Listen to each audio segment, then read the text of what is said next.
कप्तान अगले ही पल गर्म लहर में राख में बदल गया और केवल भौतिक शास्त्री ही इस गर्म लहर में बच गया।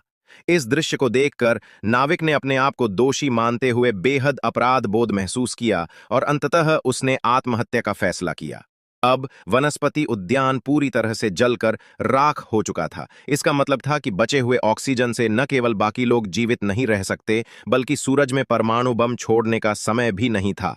ऐसे में सबकी उम्मीदें ब्रह्मांडीय जहाज नंबर 1 पर टिकी थीं, प्रेइंग कि वहां का ऑक्सीजन वनस्पति उद्यान सुरक्षित है। समय बीतने के साथ बचे हुए कुछ लोग 7 साल से लापता ब्रह्मांडीय जहाज को खोजने में सफल हो गए। जब बंद दरवाजा खोला गया तो पहले जो दृश्य सामने आया वो था ढेर सारा धूल। लेकिन मनोवैज्ञानिक ने यह समझ लिया कि यह वास्तव में धूल नहीं, बल्कि मानव त्वचा के छोटे छोटे कण हैं।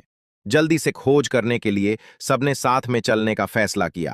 जल्द ही उप कप्तान ने चौंकते हुए देखा कि वनस्पति उद्यान में पौधे पूरी तरह सुरक्षित हैं और बिना किसी देखरेख के तेजी से बढ़ रहे हैं।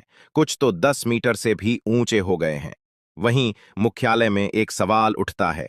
स्कैनिंग के अनुसार जहाज की सभी व्यवस्थाएं सामान्य हैं और जल स्रोत भी प्रचुर मात्रा में है, लेकिन क्रू सदस्यों का क्या हुआ?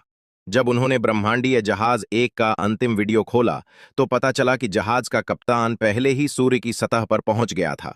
वो परमाणु बम को सक्रिय कर सकता था, लेकिन ब्रह्मांड की विशालता देखकर उसने मानवता की बौनीता का अनुभव किया।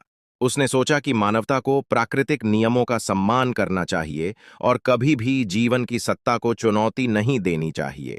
इस प्रकार कप्तान और उसके सभी चालक दल ने आत्महत्या कर ली। उसके बाद अचानक दोनों जहाजों के बीच का कनेक्शन टूट गया। अब सबको जल्दी से ब्रह्मांडीय जहाज 1 से निकलने का प्रयास करना पड़ा, लेकिन बाहरी अंतरिक्ष का तापमान निरपेक्ष शून्य था। यदि वे अभी बाहर जाते तो उनका शरीर तुरंत बर्फ की मूर्ति में बदल जाता। उपकप्तान ने भौतिक शास्त्री को एकमात्र अंतरिक्ष सूट दे दिया, क्योंकि वही तत्परता से परमाणु बम को सक्रिय कर सकता था। बाकी लोग केवल तापरोधी वस्त्र पहनकर जा सकते थे।